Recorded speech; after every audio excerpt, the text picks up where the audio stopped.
Johnny Depp's former lawyer Adam Waldman is fighting to get Amber Heard behind bars. Ms. Heard's $100 million countersuits were based on her claim that Mr. Depp defamed her in multiple press statements via his attorney Adam Waldman, following the publication of the 2018 op-ed at the heart of Mr. Depp's suit. So what exactly is Adam Waldman up to? Watch the video to find out. In those statements, Mr. Waldman has called Ms. Heard's allegations of domestic abuse and an ambush orchestrated by the Aquaman actor and her friends. Mr. Depp's legal team asked Judge Penny Askren to dismiss the countersuit at the start of Tuesday's proceedings, arguing that Ms. Heard should sue Mr. Waldman directly rather than Mr. Depp. Judge Askren denied the request, stating that there's not enough evidence to suggest Mr. Waldman made the statements on Mr. Depp's behalf and that a jury should hear the case. Mr. Waldman accused Ms. Heard of defamation, perjury, and filing and receiving a fraudulent temporary restraining order demand with the court in April 2019, according to the first allegedly defamatory statement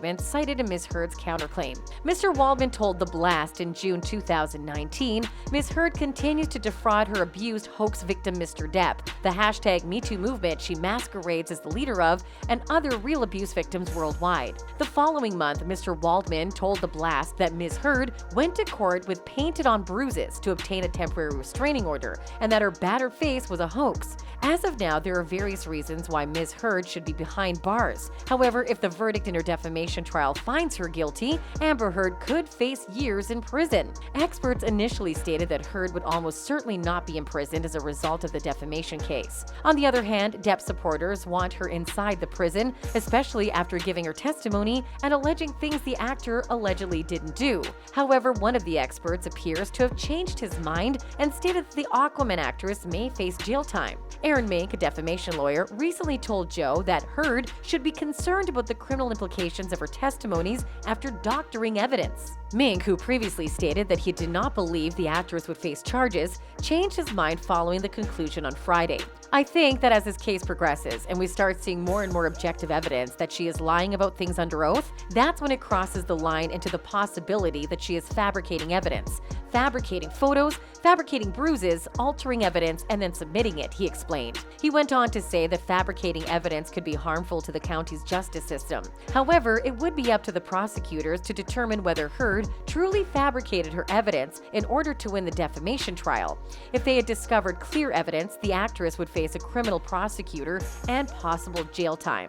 The countersuit then refers to several statements made by Mr. Waldman to the Daily Mail between April and June of 2020. Amber Heard and her media pals used fabricated sexual violence allegations as both a sword and shield depending on their needs. They chose some of her sexual violence hoax facts as the sword, inflicting them on the public and Mr. Depp, he said in one article. In another interview, he stated, "Quite simply, this was an ambush, a hoax. They set up Mr. Depp by calling the cops, but the first attempt failed. The officers arrived at the penthouses, searched and interviewed everyone, and then left with no damage to face or property. So Amber and her friends drank a little wine and roughed up the place, got their stories straight under the supervision of a lawyer and publicist, and then dialed 911 again." According to Ms. Heard's lawsuit, Mr. Waldman made the statements at Mr. Depp's direction, and thus the actor should be held liable. The decision by Judge Askren not to dismiss the countersuit comes after Mr. Waldman was called as a witness in Ms. Heard's defense last week. Mr. Waldman refused to answer more than 75 questions from Ms. Heard's lawyers during an hour of testimony in court, citing attorney-client privilege. Amber Heard's photos were edited. Mink's statement came after digital forensic expert Brian Neumeister testified in court and analyzed several photos of Heard that allegedly showed bruising caused by Depp. He presented 3 versions of the image to the court and stated that they do not match forensically. These images will not be digitally fingerprinted with one another. Therefore, any photo cannot be authenticated in the manner in which the evidence was presented. To change sizes, all 3 of these photos had to go through some sort of transformation, Neumeister went on to say. He also mentioned that several images were rendered in an editing program. The metadata expert noted that several photographs had been altered, echoing what Depp's attorney, Camille Vasquez, told the court about the injury photos. She asked Heard if she had edited the photos by increasing the saturation to make her face appear redder. The actress continued to defend herself, claiming that she took it separately with different lighting. However, even Depp supporters recognized that the 2 photos were similar and edited. What do you think of Adam Waldman versus Amber Heard? Let us know in the comments down below. Like and subscribe to stay in touch with our latest uploads.